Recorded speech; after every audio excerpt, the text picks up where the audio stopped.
entrar en el libro, yo quiero hacer una pequeña introducción sobre el libro de Nehemías. Primeramente, ¿dónde estamos cuando el libro de Nehemías fue escrito? ¿Dónde estamos en la historia bíblica? Ustedes saben que el libro de Ezra, Nehemías, Esther, Ageo, Malaquías y Zacarías son libros escritos después del cautiverio. Y ya hemos hablado de eso en los otros libros, pero el pueblo de Dios desobedece a Dios por años y finalmente como castigo Dios destruye el templo y lo mete en cautiverio por 70 años. Ellos regresan del cautiverio y el libro de Ezra cuenta esa historia y construyen el templo, ¿ok? ¿Dónde estamos en el libro de Nehemías? Ok, ya el libro de Ezra ha pasado. El templo ha sido construido y 50 años ha pasado. Hubo un avivamiento durante el tiempo de Ezra. Ahora, esto es un poquito extraño, pero Ezra escribió Ezra, pero Ezra habla sobre lo que pasó con el pueblo de Dios, pero no fue hasta 50 años después que Ezra regresa al pueblo y hubo un avivamiento por medio de Ezra. Pero desde Esdras 7, que fue cuando Esdras viajó al templo, han pasado 13 años. Han pasado 13 años desde Esdras 7. El templo está construido. Fueron avivados por medio de Esdras y sus enseñanzas.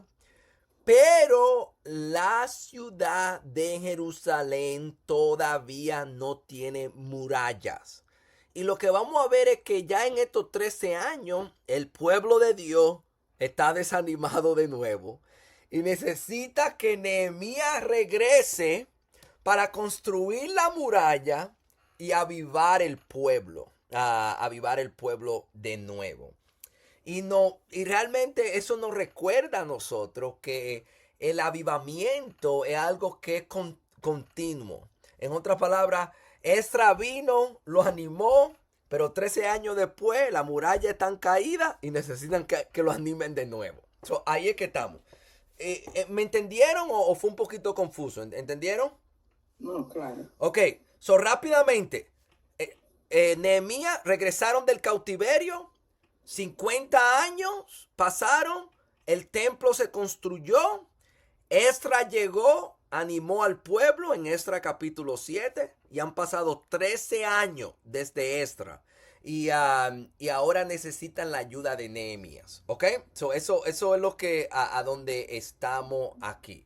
Ahora, obviamente, si alguna vez ustedes han estudiado el libro de Nehemías, ¿qué es lo que se enfatiza mucho? Están tratando de construir el qué. ¿Qué están tratando de construir? ¿La qué? La muralla. Las murallas, ¿no es así? Y la razón por la cual las murallas son importantes es porque son la protección de la ciudad. Y de cierta manera, una ciudad no está establecida hasta que tiene murallas. Las murallas son bien importantes. Esa es la idea. ¿Cómo nos aplica este libro a nuestra vida? Porque vamos a estar leyendo sobre la construcción de las murallas. Pero, no, ¿cómo nos aplica? Estaban a hacer las aplicaciones. Todos nosotros estamos envueltos en un proyecto espiritual. Para Nehemías, construir las paredes no solamente era algo físico, sino que le entendía que Dios quería que esto se hiciera. Esto es un proyecto espiritual. Y si somos cristianos, todos nosotros estamos en una construcción espiritual. Primeramente, estamos tratando de construir nuestra propia vida espiritual. Amén, ¿no es así? Dios mora dentro de nosotros. Nosotros somos el templo del Espíritu Santo. Estamos construyendo nuestro carácter y nuestra vida espiritual. El libro de Nehemías nos va a ayudar con eso. Pero también muchos de nosotros somos parte de una iglesia local. que significa que estamos envueltos o deberíamos estar envueltos en construir la fe y las murallas de otras personas. Amén. So, yo tengo que estar envuelto en ayudar a personas. So, el libro de Nehemías nos va a ayudar con esto. Como hablamos el jueves, muchos de nosotros somos padres, ¿no es así? ¿Y qué estamos haciendo? Un proyecto espiritual de ayudar a estos jóvenes y estos muchachos a que conozcan del Señor. Esto aplica para nosotros también en ese sentido. Y de cierta manera estamos evangelizando. Queremos que el pueblo de Dios crezca. So, todos nosotros estamos envueltos en un proyecto espiritual. So, el libro de Nehemías, él va a hablar de una construcción física, pero nosotros se lo vamos a aplicar a lo espiritual. ¿Entendimos eso? Sí. Ok, so esa es mi pequeña introducción ahí. ¿Alguna pregunta o comentario? Ok, so vamos a entrar aquí, capítulo 1, y vamos a leer del 1 al 4, del 1 al 4. ¿Quién me quiere ayudar? Del 1 al 4. Marta, comiénceme, Marta, sí. Palabras de Nehemías, hijo de Acalías, en el mes de Quisleu, en el año 20 del rey Artajerjes de Persia. Estando yo en la fortaleza de Susa, vino Hananí, uno de mis hermanos, con algunos hombres de Judá, y les pregunté por los judíos, los que habían escapado y habían sobrevivido a la cautividad, y por Jerusalén. Y me dijeron: el remanente, los que sobrevivieron a la cautividad allá en la provincia, están en gran aflicción y oprobio, y la muralla de Jerusalén está derribada, y sus puertas quemadas a fuego. Cuando oí estas palabras, me senté y lloré. Hice duelo algunos días, y estuve ayunando y orando delante de Dios, del Dios del cielo. Ok, so en el versículo 1 dice palabras de Nehemías. So, no sé si esta es la palabra, pero el libro de Nehemías es como una autobiografía, ¿así que se dice? So es Nehemías escribiendo de su propia experiencia. Eso es lo que él dice, palabras de Nehemías, ¿ok? Ahora, luego, no sé si leímos esto. Sí, en el versículo 11, no lo leímos, pero Nehemías es el copero del rey. ¿Qué es un copero? ¿Qué es el copero del rey? ¿Qué significa eso? El copero del rey. Alguien que está muy cerquita del rey. Sí. Y también prueba su vino. Exactamente. So, el copero es la persona que probaba el vino antes que el rey se lo bebiera, por si acaso querían asesinar a quién, al rey. Ahora, piensen esto. Si tú eres el copero del rey, eso significa que tú estás bien cercano a él, porque tú lo ves todos los días. Pero también eso significa que el rey, ¿qué? Tú tienes que tener un copero, una persona que tú tienes que, ¿qué? Confiar en él, porque este es el hombre que está probando mi comida antes que yo me la coma. So, eso te indica lo importante que era Nehemías. Él tenía una posición alta. Acordémonos, en el libro de Esdras hubieron una parte de judíos que regresaron del cautiverio. Pero otra parte se quedó en el imperio de Persia, en el imperio de Babilonia. Y aparentemente Nehemías fue uno de ellos. Y aparentemente Nehemías tenía una alta posición. Su vida estaba cómoda. Vivía en la capital. Y lo que me gusta de Nehemías es esto, de que él va a usar su alta posición y sus conexiones para ayudar al pueblo de Dios. Eso es lo que él va a hacer. Él no dice, wow, Dios me ha bendecido de esta manera, pues yo lo voy a usar para mi gloria. No, él va a usar sus recursos, su influencia para fortalecer y ayudar al pueblo de Dios. Déjeme decirle, si Dios nos ha exaltado de cualquier manera, si tenemos recursos, si tenemos posición, tenemos que entender que Dios quiere que usemos eso para su gloria. Ustedes pueden pensar, ¿cuál es otro personaje que Dios lo puso en una alta posición y él lo usó para la gloria de Dios? José. Ok, José, muy bien, es José bueno. ¿Quién más? Esther. Esther, esta es la que yo estaba pensando. Esther también. Y se acuerda que Mordecai, ¿cómo se dice? Mordaquía. Mardoqueo. Mardoqueo le dijo a ella, quizá por esta razón es que tú estés en esta posición. A veces nosotros pensamos, no, si yo estoy en esta posición es porque yo me lo he ganado, porque yo he trabajado duro. Y cuando tenemos esa mentalidad, lo usamos para nuestra gloria. Pero en el caso de Esther, Mordaqueo le dijo, cuidado si Dios te puso en esta posición para tú ayudar al pueblo de Dios. Tenemos que usar nuestra alta posición, nuestros recursos para ayudar al pueblo de Dios. Amén. ¿Entendimos Hermano, eso? Sí, hermano. Sí. Disculpe, en este ejemplo que menciona de Mardoqueo, él le dice a la reina, ¿verdad?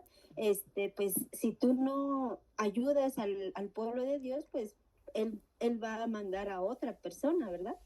Así nosotros, si no usamos nuestras bendiciones materiales para la obra de Dios, pues podremos ser desechados y Dios va a usar a otras personas. Amén, amén. So, Dios va a hacer su voluntad.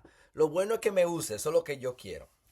Ok, so, Nehemías está cómodo, está en alta posición, pero en el versículo 2 vino Hananí, uno de mis hermanos, y parece que ellos vinieron de Judá. Y de una vez, desde que ellos llegan, ustedes dominicanos saben, desde que alguien llega de otro país o llega de nuestro país, ¿qué queremos hacer? ¿Qué hacemos? ¿Cómo está el barrio? ¿Cómo está la gente? Sí, él comienza a preguntar, ¿cómo está la gente? ¿Cómo están los que regresaron de la cautividad? ¿Cómo está Jerusalén? Y en el versículo 3, ¿qué le dice su hermano en el versículo 3? Que están en gran Está todo aflicción. malo, en aflicción y oprobio. Sí, y dice, la muralla de Jerusalén están derribadas, su puerta está quemada, el pueblo de Dios está pasando trabajo de otra forma. Ahora, vamos a ver esto. Una de las cosas una de las características de Nehemías que va a ayudar a que la muralla se construya es que Nehemías tenía gran cuidado por las cosas de Dios. Primeramente, piensen esto, el hecho de que cuando llega la gente, él pregunta, ¿cómo están eso? Eso significa que a él No importa. le importa. Y él muestra que le importa preguntando y tomando iniciativa. Déjame decirle, yo no sé si tú te has dado cuenta de eso, pero cuando a ti no te importa algo, tú no haces mucha pregunta, ¿no es así? Pero cuando algo te importa, tú comienzas a hacer muchísimas preguntas porque tú quieres saber cómo está, Hermano, déjame decirle, si nosotros vamos a construir las murallas, el trabajo que Dios nos ha dado a nosotros, tenemos que tener cuidados, amor, que no importe. No debe importar la iglesia. No debe importar nuestros hermanos y debemos mostrar que nos importa por medio de tomar iniciativa preguntando cómo está. ¿No es así?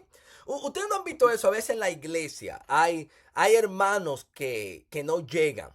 Y hay algunos hermanos que ni se dan cuenta si llegaron o no llegaron.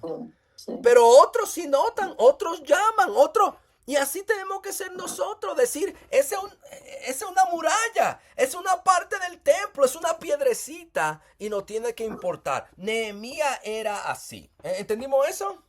Amén. Y yo pienso que a Nehemías le importaba esta cosa, porque a Dios le importaba. Y a nosotros nos tiene que importar lo que a Dios le importa. Esa es la idea. Y cuando a Dios le importa algo, a nosotros nos tenemos que importar. Vamos a regresar a esa idea ahorita, a esa idea. ¿Cómo podemos desarrollar de que las cosas de Dios no importen más? ¿Ok? Porque es obvio que a Nehemías le importa. Porque cuando Nehemías escucha esta noticia, ¿cómo se pone el hombre? ¿Cómo se pone en el versículo 4? Se pone a llorar, se pone triste, se pone en ayuna y Sí, se hace duelo. sí, y comienza a orar. A mí me gusta. Me senté, lloré, hice duelo algunos días. Estuve en ayuno, orando delante del Dios de qué? Del cielo. Del cielo.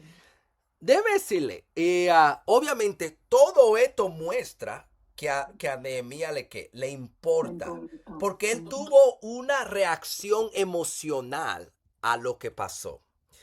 Ok, so yo quiero, quizás, no, quiero darme a entender en este punto. Yo pienso que todos nosotros entendemos, wow, estos proyectos espirituales me deben importar más. ¿No es así? Uno dice, mi vida espiritual me debe importar más. La vida espiritual de mis hermanos me debe importar más. La vida espiritual de mis hijos me debe importar más. Pero el problema es que a veces no tenemos ese corazón. No reaccionamos de la misma manera. So, ¿cuáles son algunas cosas que nos pueden ayudar? Yo pienso que primero es la oración. Si nosotros sabemos que algo nos debe importar, que a Dios le importa, pero no nos importa tanto, nosotros tenemos que comenzar a orar que nos importe más. ¿Me entienden? Déjeme decirle, la oración muestra que algo no importa, pero la oración nos ayuda a que algo no importe más. Porque la oración es como una inversión que tú haces. Que mientras más tú oras por algo, más te comienza ¿a qué? A importar. No es así. ¿Tú no lo has visto en tu propia vida? ¿Tú no lo has visto en tu propia vida? Que, wow, tú comienzas a orar por algo o por alguien y después tú comienzas a preguntar, ¿y cómo está ese hermano? ¿Y cómo está aquella? ¿Por qué? Porque tú has estado invirtiendo.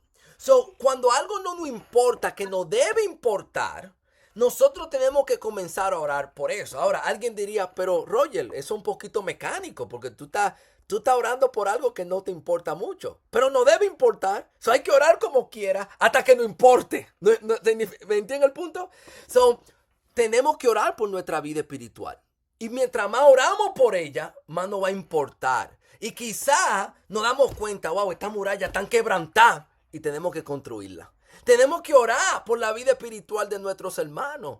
Y al principio quizá uno diga, wow, pero estos hermanos ni mucho me importan. Pero mientras más oro, más me va a comenzar a ¿qué? A importar. Tenemos que orar por la vida espiritual de nuestros hijos. Porque a veces uno dice, wow, no me importa mucho. Pero mientras más oramos, más nos va a importar. La oración nos ayuda a que las cosas nos importen más a nosotros.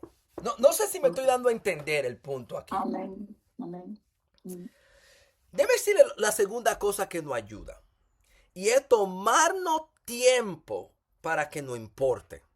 Ustedes ven el versículo 4. ¿Qué hizo Nehemías cuando él escuchó esa noticia?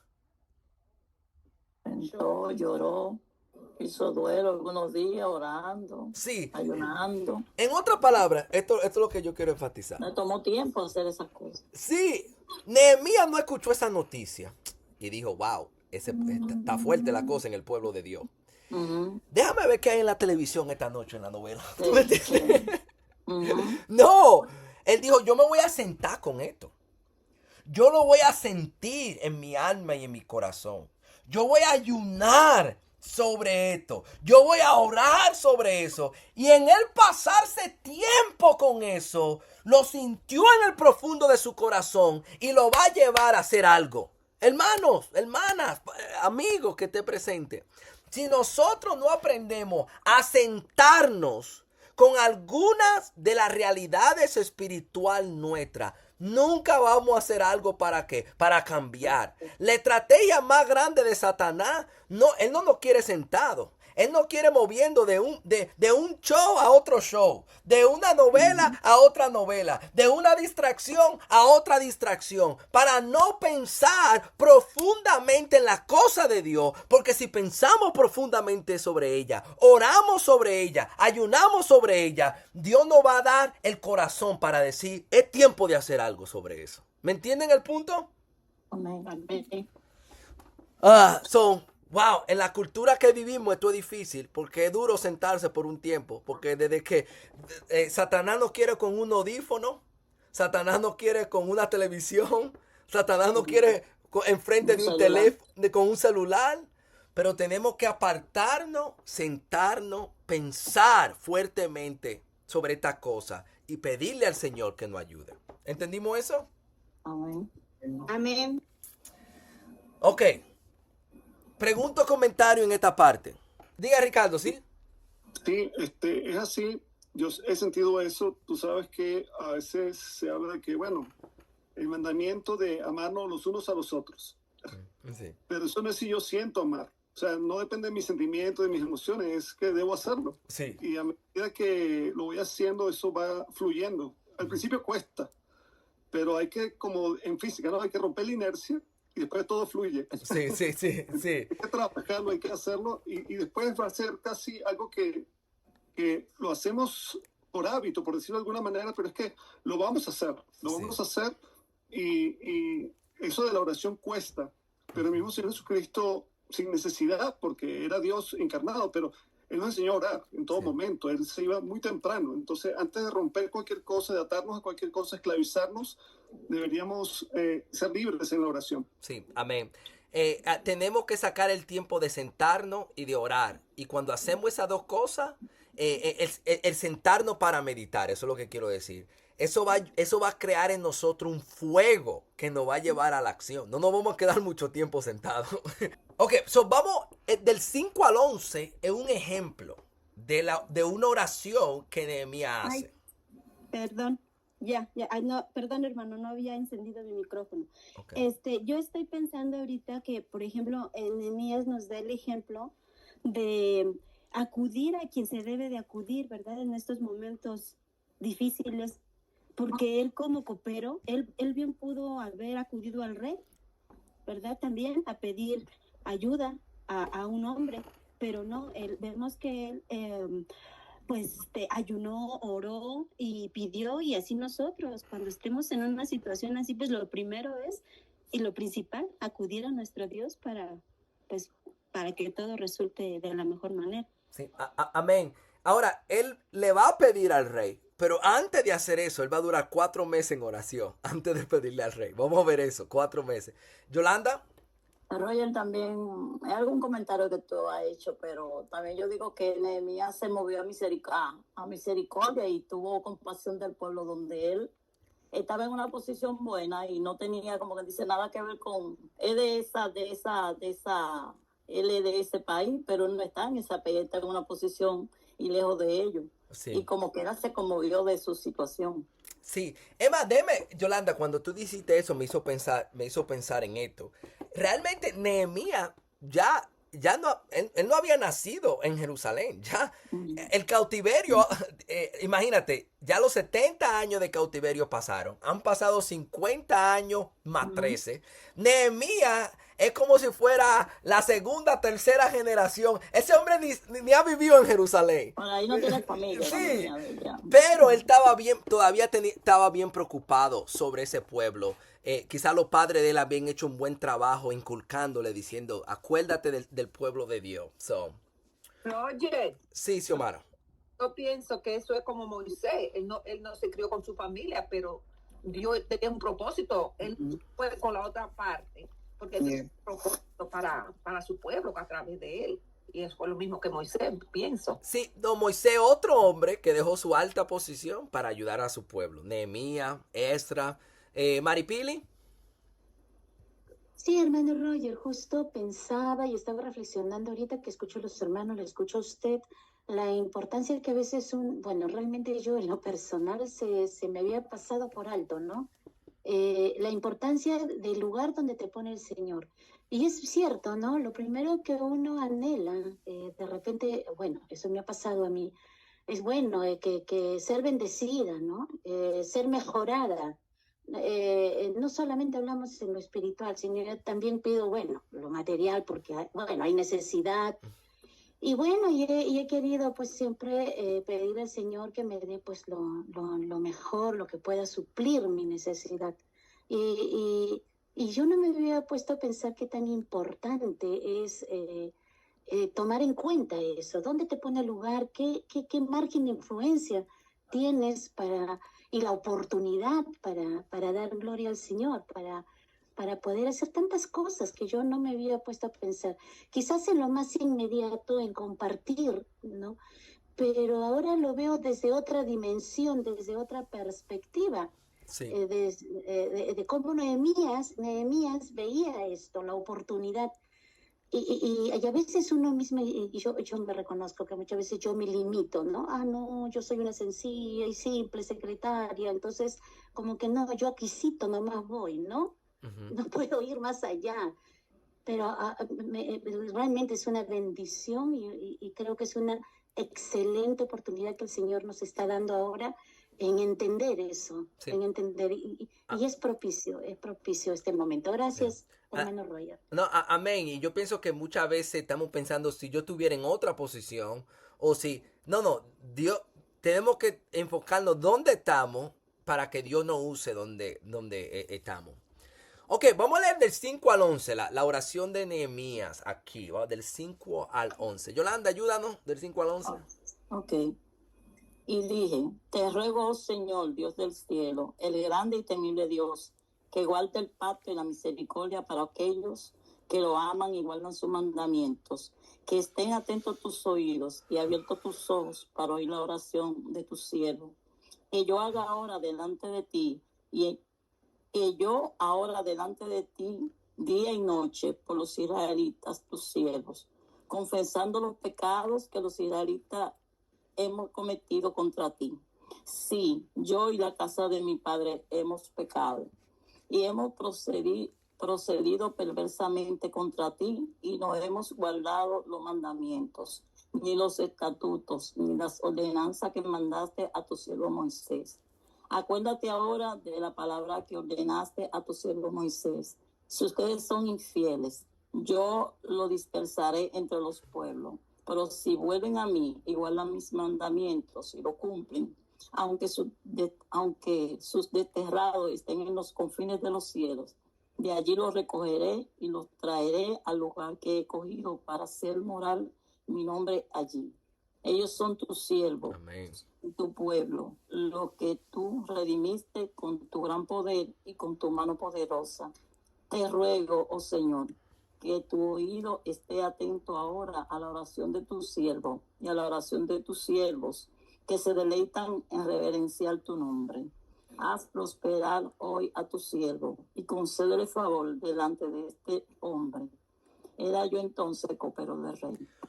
Ok, so Nehemías ora al Señor. Ahora, déjeme decirle, primeramente, vamos a dar muchas aplicaciones de esto. Nosotros estamos envueltos en un proyecto espiritual.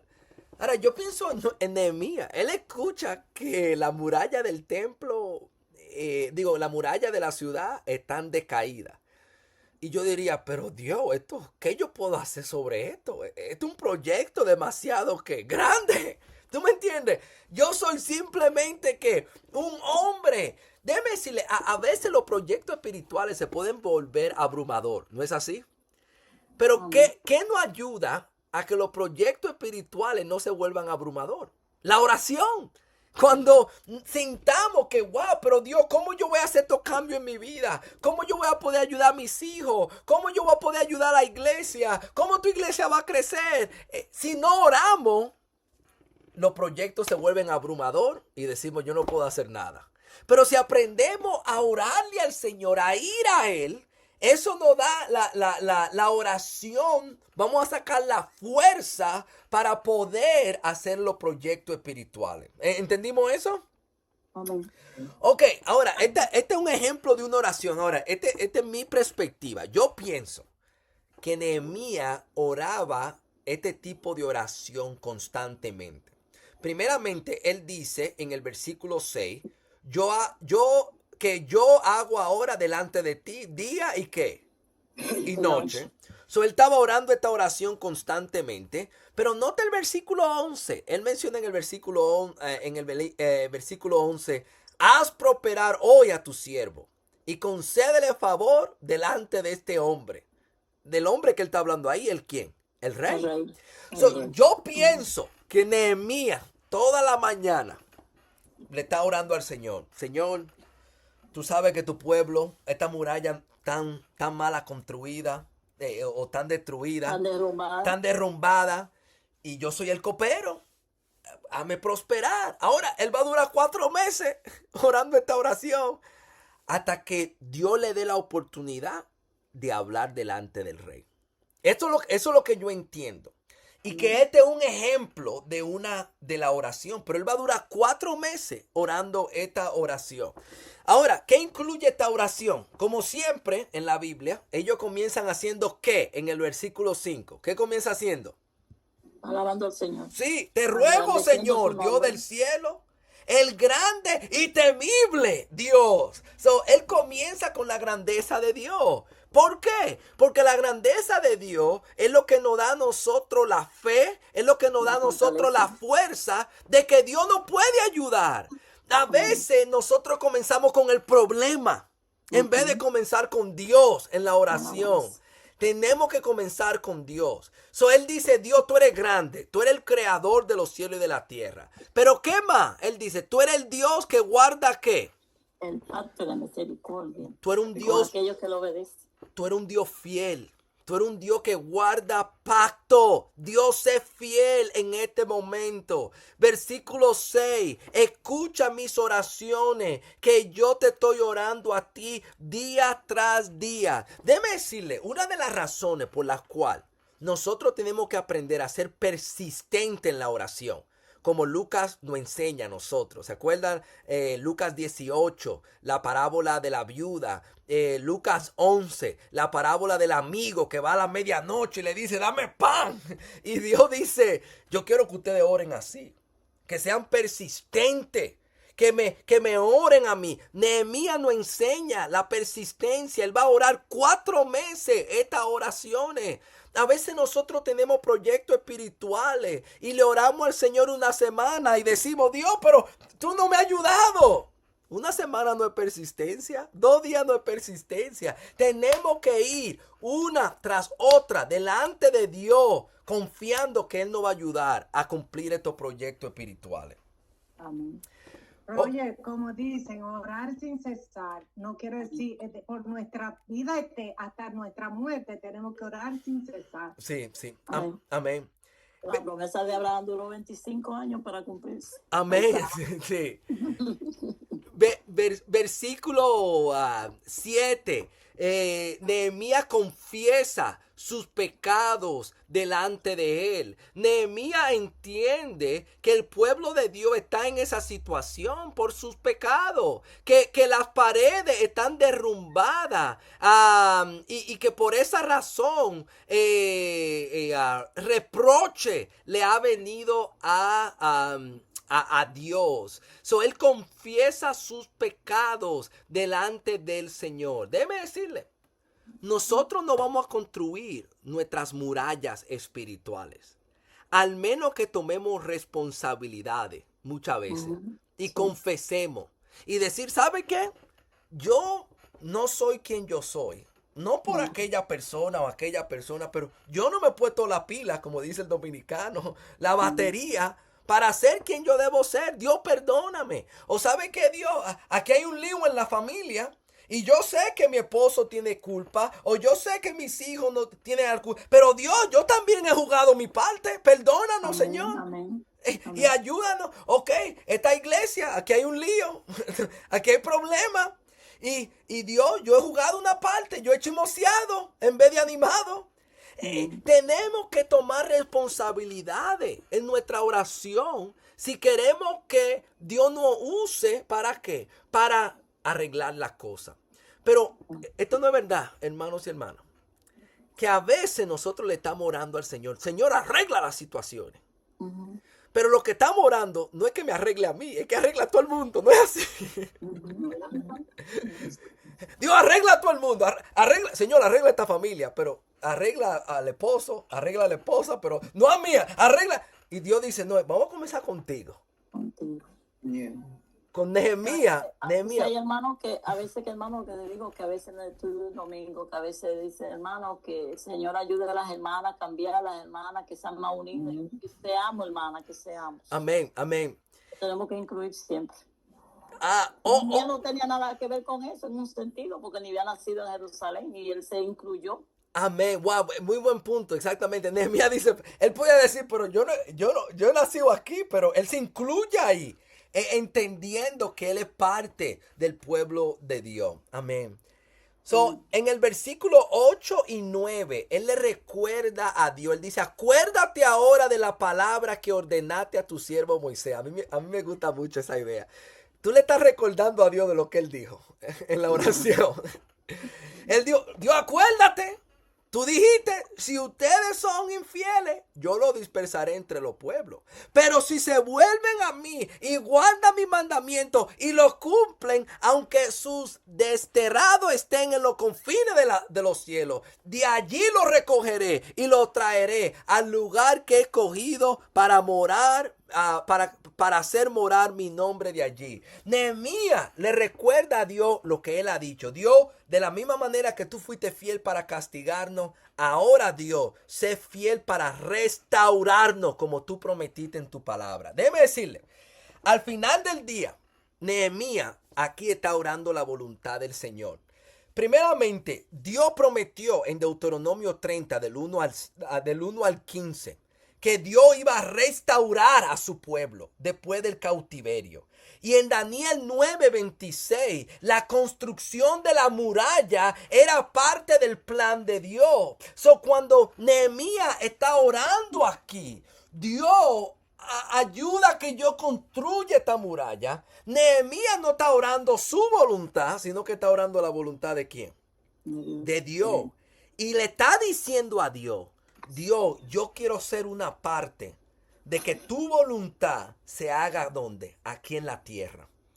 Es la oración del Padre nuestro. Padre nuestro que estás en el cielo, santificado sea tu nombre. Venga tu reino. Hágase su voluntad ¿dónde? En la tierra, ¿como qué? Como en el cielo. Debe decir, hermano, si nosotros vamos a cumplir nuestras metas espirituales y vamos a construir nuestras murallas espirituales, tenemos que estar orando la voluntad de Dios y no la nuestra. Dios, hay cosas que tú quieres que se hagan. Hay órdenes que tú quieres que te sigan. Y yo estoy orando aquí para que eso se haga. Ese es mi deseo, Señor. No es que se haga mi voluntad. No es que yo esté más cómodo. Él no oró por comodidad. Él no oró que Dios enviara a otro hombre. Él está orando de que Él juegue una parte en hacerse la voluntad del Señor. Ricardo y Maritza. Sí, eso es así. Y debemos aprender. Cuanto más estudiamos, escudriñamos la palabra de Dios, conocemos a nuestro Dios, más confianza podemos tener en lo que Él puede hacer. Y eso nos da tranquilidad. Y aquí, como dices tú, suena como gracioso, ¿no? Recordarle a Dios que sabe todo, pero es que si nos apropiamos de lo que ya el Señor hizo, en nuestro día a día, como dices tú, es un crecimiento, un proyecto espiritual. ¿En qué debemos basarnos? No en expectativas humanas, sino en las promesas de Dios. Sí, sí. Y esos son fieles. Eres fiel a tus promesas, no a lo que nosotros digamos, porque hay gente que dice, yo estoy orando y el Señor tiene que responder como yo pido. No, Él va a ser fiel a sus promesas. Sí. Él ha prometido eso, no a lo que yo pida, porque a veces yo estoy pidiendo mal, como dice Santiago. Sí, Y sí. otra cosa que tú dices ahorita y me llama mucha atención, me lleva directamente ahí al huerto de Getsemaní cuando Jesús ora, ¿no? Es tremendo lo que Él va a sufrir en la cruz y todo. Y Él dice, Padre, es posible que lo hagas de otra manera porque esto me parece que es demasiado difícil, pero dice, no se haga mi voluntad, sino la que tú quieres. Y el Padre dice, hijo, es así, la cruz, no hay otro camino. Y Él lo acepta. Amén, amén. Maritza y después Ingrid. Sí, amén, así es, así como Cristo dijo siempre que se hiciera la voluntad del Padre, dice que lo imitemos a Él, nosotros también tenemos que hablar así, porque en redes sociales he visto varios videos donde están tratando de decir a la gente que no hay que hablar así, si Dios lo permite, si Dios quiere, como dicen, nosotros somos hijos de Dios, así dicen, ¿verdad?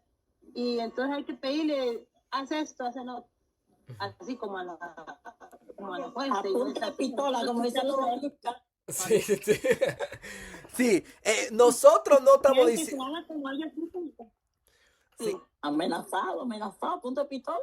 Sí, no estamos diciendo, Dios, haz lo que ya tú prometiste. No, es Dios, haz lo que yo te estoy diciendo. Y hazlo pronto. Sí. Sí, el Nuevo Testamento nos dice que hay que decir si Dios lo permite, si Dios quiere. Amén. Ingrid. Dios es el que tiene el control, como dice Proverbios 3, 5, 6. También la oración en relación con Dios, como dice Jeremías 33, 3, y la esperanza, esperar muestra fe y obediencia, como dice Salmo 27, 14. Amén, amén. Amén. Ok. ¿Era ese Juan? En cuanto a las peticiones, en cuanto a la oración, en el mundo pentecostal ellos no dicen que sea la voluntad de Dios, ellos declaran, por ejemplo, me están pidiendo por algo, yo declaro que esa enfermedad te salga, o sea, o sea, te infarto, pues algo así. Sí. O que si está en la pobreza, él declara que él va a tener reales, porque él lo dice, no porque Dios se lo va a mandar, no porque él lo está declarando, la persona que está orando. Sí. No es conforme a la voluntad de Dios, sino por el poder de la oración que ellos están haciendo. Sí, O sí. por lo que ellos representan. Muchas veces ellos se dicen que son apóstoles o no sé qué títulos más se ponen. Entonces oran conforme al grado de título que ellos tienen. Sí. En otras palabras, estamos declarándole al Señor lo que tiene que pasar, en vez de ver qué es lo que Dios quiere que pase. Y yo someterme a eso y decirle, Dios, ayúdame. So, por ejemplo, cuando yo veo las escrituras, yo veo que Dios quiere que yo tenga los frutos de ¿qué? Del Espíritu. Esa es la voluntad de ¿qué? De Dios. Pidámosle eso al Señor. Dios, ayúdame a ser paciente, ayúdame a ser gozoso, ayúdame a ser amoroso. Yo sé que esa es la voluntad de Dios, so pidámosle eso al Señor. Amén. Ok, so rápidamente aquí para concluir. So, en el versículo 10, él le recuerda a ellos son tus siervos y tu pueblo que tú redimiste con gran poder y tu mano poderosa. Dios, acuérdate que este es tu pueblo, ayúdalo de nuevo, como tú lo ayudaste en el Éxodo aquí. Ahora, noten el 11, esto otra vez. Te ruego, Señor, que tu oído esté atento ahora a la oración de tu siervo y la oración de tus siervos, que se deleitan en reverencia a tu nombre. Haz prosperar a tu siervo y concédele favor delante de este hombre. Era yo entonces copero del rey. Y otra vez, yo no sé si Nehemías estaba orando esta oración toda la mañana, antes de él ir a hacer su trabajo, diciéndole, Señor, yo tengo que hablar algo con este rey. Concédeme a favor. Concédeme, prospérame al yo hablar con él. Ahora, alguien diría, Roger, ¿por qué tú sigues hablando de 4 meses? Es porque en el 2.1 dice, aconteció que en el mes de Nisan, en el año 20 del rey Artajerse, cuando tú comparas el 2.1 con el principio de Nehemías, han pasado 4 meses, desde la noticia hasta cuando él le habla al rey. Lo que yo estoy diciendo es que Nehemías se levantaba toda la mañana y le decía y le oraba al Señor, esperando la oportunidad que el rey le preguntara a él algo. Yo quiero enfatizar esto. Y aquí, esta es una buena piedrecita de fundación. Si nosotros vamos a lograr nuestras metas espirituales, vamos a construir nuestras murallas. Todos nosotros tenemos un proyecto espiritual. Yo pienso que Nehemías nos enseña que comienza con ¿qué? Con la oración. Que comienza con una oración ferviente, una oración persistente. donde le estamos orando al Señor por tiempo. 4 meses, tú te puedes imaginar, 4 meses levantándote todos los días, o como él dice, día y noche, orando esta misma oración. Eso muestra que este es tu deseo. Y que esto es lo que tú quieres hacer. En la construcción de nuestra muralla comienza con la oración ferviente. Ahora, eso no significa que nosotros no tenemos que hacer algo. Vamos a ver que nosotros sí tenemos que hacer cosas. Pero comienza envolviendo a Dios en estos planes espirituales y diciéndole, Señor, tú eres lo más importante en él. Te necesito que tú seas parte. Por favor, ayúdame. Y no de un día o de boca de una semana, pero fervientemente. ¿Ok? Yo he hecho esto en el pasado, pero esto es un buen desafío. Esto es un buen desafío. Yo he orado lo que yo le llamo la oración de Nehemías por 4 meses. Ahora, yo no oro esta oración, pero yo pienso en un proyecto espiritual en mi vida o en la vida de mi familia. Y yo oro la misma oración por 4 meses. 4 meses. Pidiéndole al Señor, ok, Dios, ¿qué tú vas a hacer? Y día tras día, yo oro por otra cosa, pero esa oración no se pierde. La oración de 4 meses. A ver lo que Dios hace. No sé si eso es algo que tú quieres hacer. Yo sé que quizás tú estás pensando en algo específico. Tú dices, wow, yo tengo que orar 4 meses por eso. Ok. Oye, y si tú ves el resultado antes de los 4 meses. No, amén, ya pues, gloria a Dios. Dios, nada más tuviste. Pero y si nunca ves y si pasan no 4 meses, sino años y años y no ves el resultado, ¿qué pasa? Yo no estoy diciendo, yo lo que estoy diciendo es el desafío de Nehemías. Yo no sé lo que Dios va a hacer en esos 4 meses, ¿me entiendes? Sí, pero yo veo que hay gente que ora toda una vida por ejemplo, por decirte algo, por los hijos. Sí. Yo he estado aquí contigo desde el 22 y yo oigo siempre a las mismas personas orando por lo mismo. Sí, amén. Y todavía hasta el día de hoy siguen, o sea, ya van 3 años. Creyéndole al Señor, seguir orando. Tú sabes que cuando Yolanda dijo algo, me hizo pensar algo a mí. Yolanda dijo, wow, ¿cómo se llama? Primeramente, es bueno entender. Dios no nos promete a nosotros la salvación. Porque es parte del libre albedrío. Nosotros podemos orar por oportunidades, por corazones abiertos, pero esa persona tiene que elegir. No es que automáticamente, por ejemplo, ese a veces un error que cometemos, que pensamos, Dios no, yo sé que el Señor, mis hijos van a venir al Señor.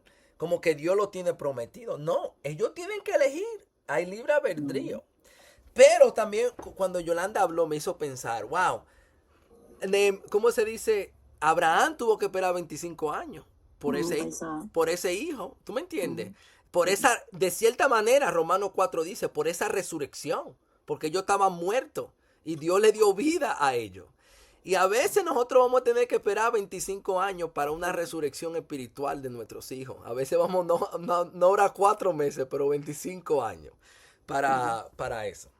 Eso es lo que yo diría. Yo tengo 8 años orando por una misma oración. No hay resultados. Roger, pero otra pregunta. No hay que dejarle las cargas al Señor porque eso son como cargas. Y yo pienso que a veces uno, bueno, no sé si estoy equivocada, no es mejor decirle al Señor, dejo estas cargas en ti. Sí, yo veo las dos en las escrituras. Yo veo la historia de la viuda que va constantemente al juez. Pero también veo la idea de primera de Pedro 3. Echa vuestra carga sobre vosotros porque yo tengo cuidado de ustedes.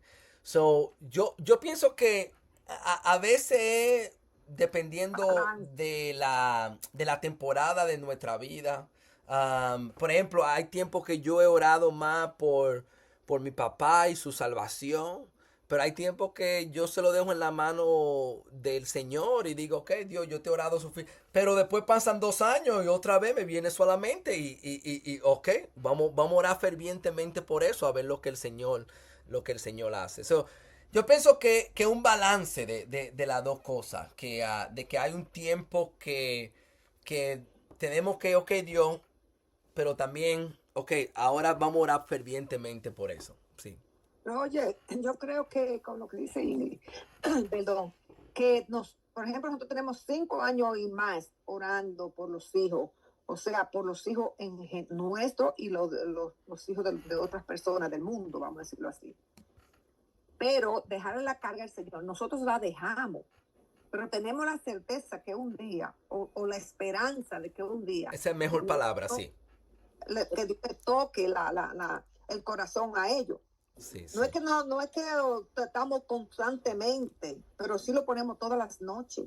En el grupo nosotros lo ponemos, no dejamos la oración por los hijos del mundo, porque que el mundo está distorsionado totalmente. Sí, sí.